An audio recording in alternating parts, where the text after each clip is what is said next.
Hello, audio fans and music listeners. Thank you so much for tuning in today. My name is Gavin. I am your host here at the Audiophile Wannabe Show, where we like to remind our viewers that whereas beauty is in the eye of the beholder, so too is sound in the ear of the listener. On today's episode, I want to talk about 3 ways that we can improve streaming sound quality.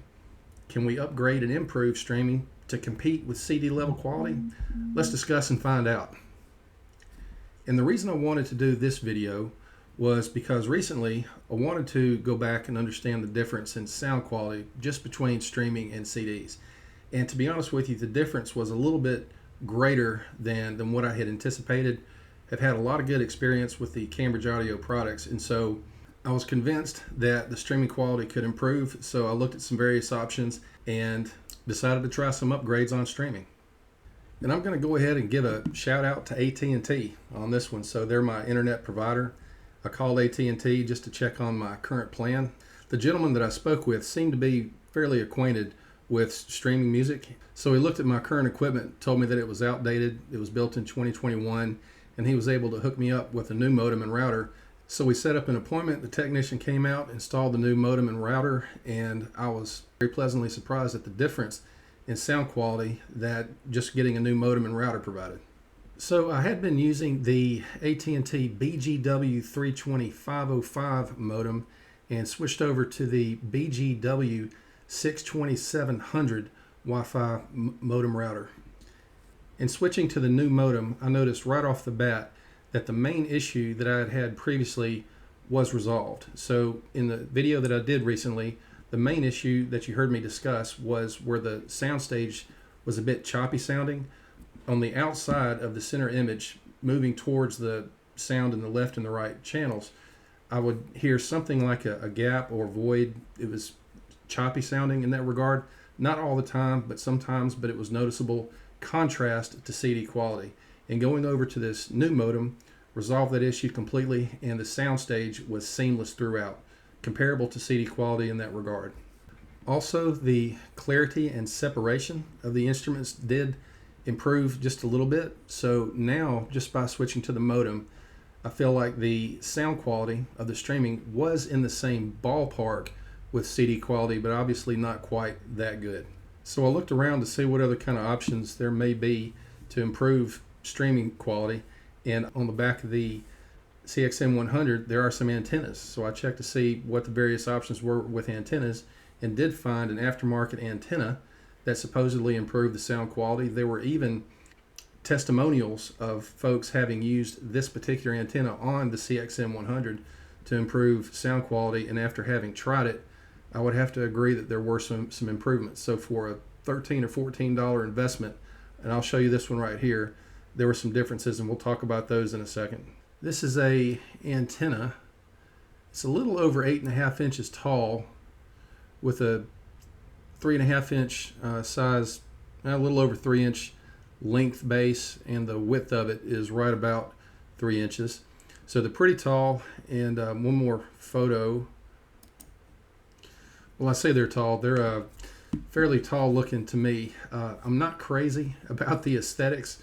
You know, being a Gen Xer, some of the younger folks may not remember this, but if you had TV sets with poor reception, these may kind of remind you of the rabbit ears that we used to use on our old television sets. So not exactly too thrilled about having a pair of rabbit ears with my CXN100, but there were some sound improvements, so just throwing that out there. And then also, you can see the cable right there on the connected to the base. So that connecting cable is 6.5 feet. So at some point here, I'll be looking at trying to cut that cable down to maybe about 2 to 2.5 feet, just to reduce the length of the distance that the signal has to travel into the CXN. And one more photo on this bad boy so that you can see exactly what it is in case you're interested in using this as a potential upgrade for streaming. But it is the 8-wood Wi-Fi antenna. It's a dual band, and for $13.99, I would recommend as a good investment for an upgrade. There were 2 primary benefits that I noticed with this antenna, and it was slight, but it was noticeable. But the first thing that I noticed the space in the room did become a little bit more clear as well. So being able to detect vocal decay, cymbal decay, things like that did cascade across the room just a little bit better.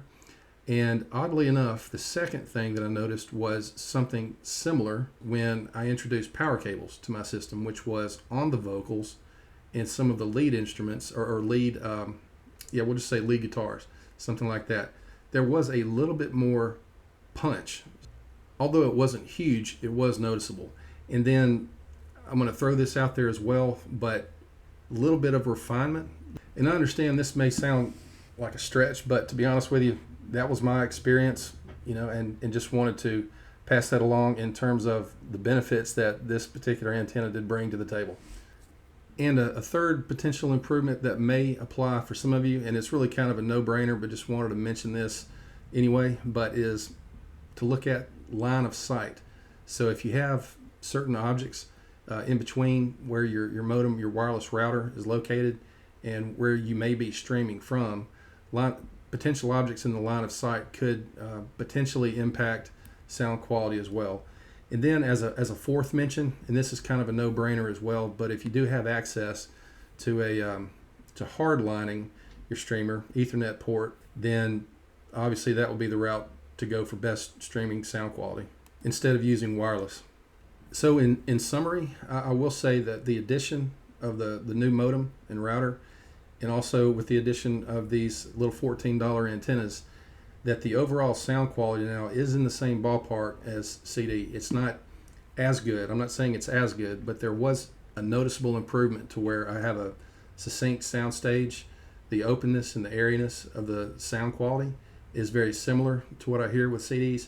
The overall clarity and just distinction and separation of the instruments, I think, is where the main differences lie in what I'm hearing in my system.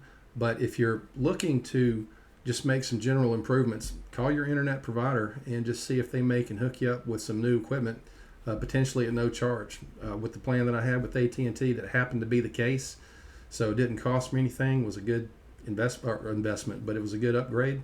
So that's something you may want to look into as well. And then these antennas being at $14, noticeable improvement there as well. You may want to try those.